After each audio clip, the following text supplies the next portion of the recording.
war on the end of the world? Fundamentalist Dan Gilbert, writing in 1940 in the popular religious magazine Moody Monthly, summed up his view of the Roosevelt presidency. The most cursory observer of the present situation, he explained, cannot escape the conclusion that the kind of government developing in America today approximates the Antichrist setup. Yet despite Gilbert's conviction that the apocalypse was imminent, he never preached apathy or fatalism. Instead, he called on his fellow believers to action.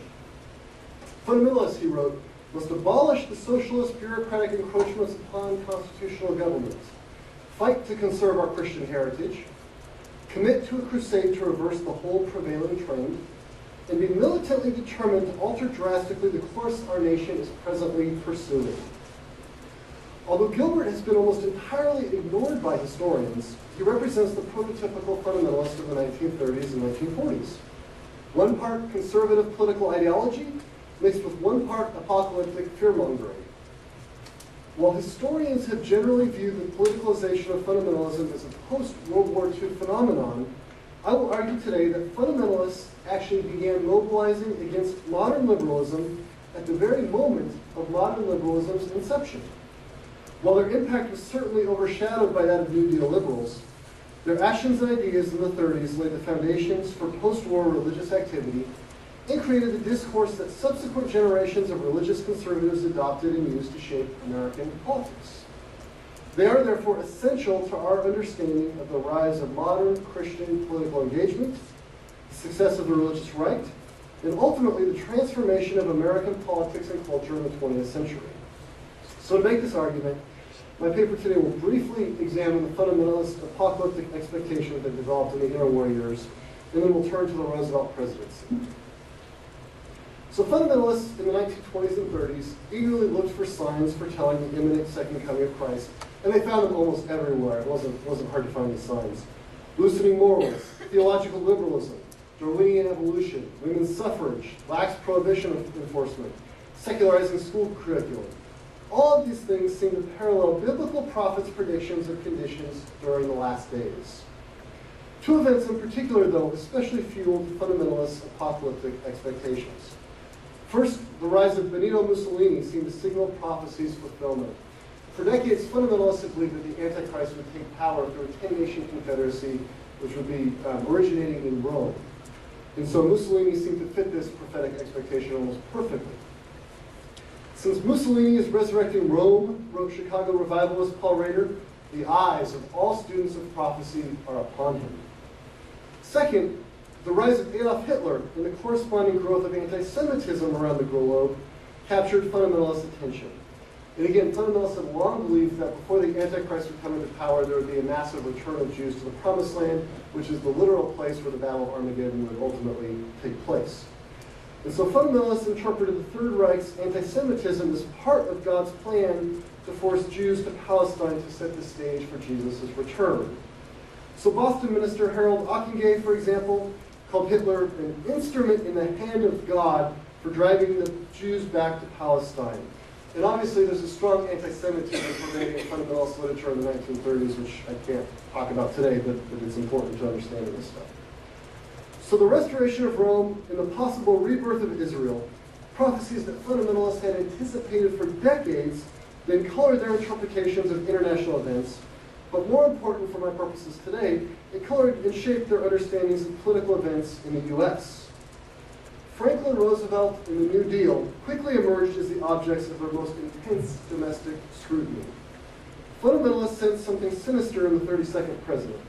His consolidation of power, his controversial policies, and his internationalist sensibilities all seemed consistent with biblical descriptions of politics and international relations in the last days.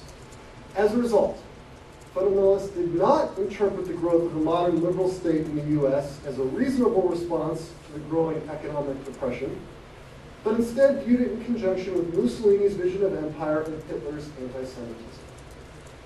In short, fundamentalists across the continent came to believe that New Deal liberalism was the means by which the U.S. would join the legions of the Antichrist. Now, such views represented an important change among fundamentalists. Conservative Christians of the progressive era were generally comfortable with an activist state. They heralded both Teddy Roosevelt and Woodrow Wilson as model Christian gentlemen. They spoke favorably of both of them. In the 1920s, they lined up pretty much uniformly against Al Smith, but it was simply over Al Smith's stand on prohibition, as we heard about earlier, as well as his Catholicism. Little distinguished from other mainstream 1920s conservatives. But the apocalyptic discourse that characterized fundamentalist fears of Roosevelt was something entirely new and much more substantial. Their criticism of the New Deal married traditional fears of a Leviathan state to a very particular Depression-era apocalyptic Christian theology. It was this union that came to define fundamentalist fears of the federal government and their distinctive 20th century political ideology.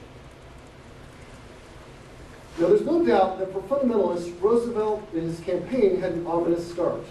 On the first set of ballots during the 1932 Democratic National Convention, Roosevelt received 666 votes.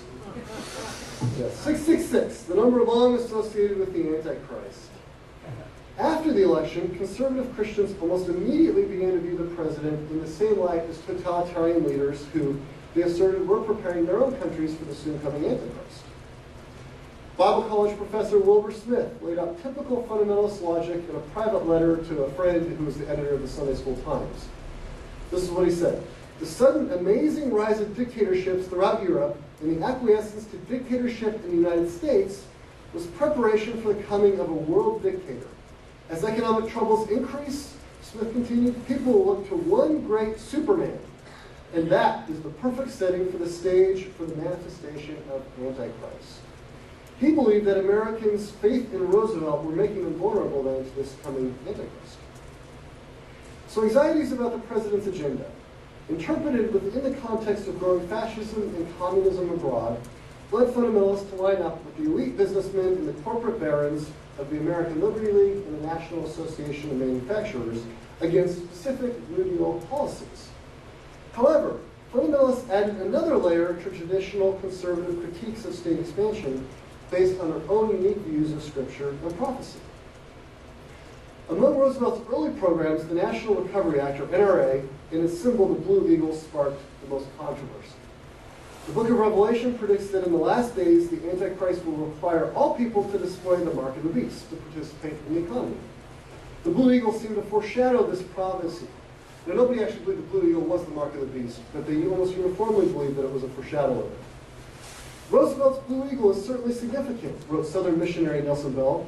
If he succeeds in his present policy, just watch European powers follow suit, and then it will not be long until the mark of the beast will be displayed. And in fact, each of the major fundamentalist magazines took up this issue, whether or not the Blue Eagle was the mark of the beast, in response to questions from readers. It's evident that fears of Roosevelt as precursor to Antichrist were not just a top-down phenomenon generated by fundamentalist leaders, by ministers or editors, but that lay people were peppering their leaders with questions about the relationships among current events, federal policy, and prophecy, just within the first year of the New Deal.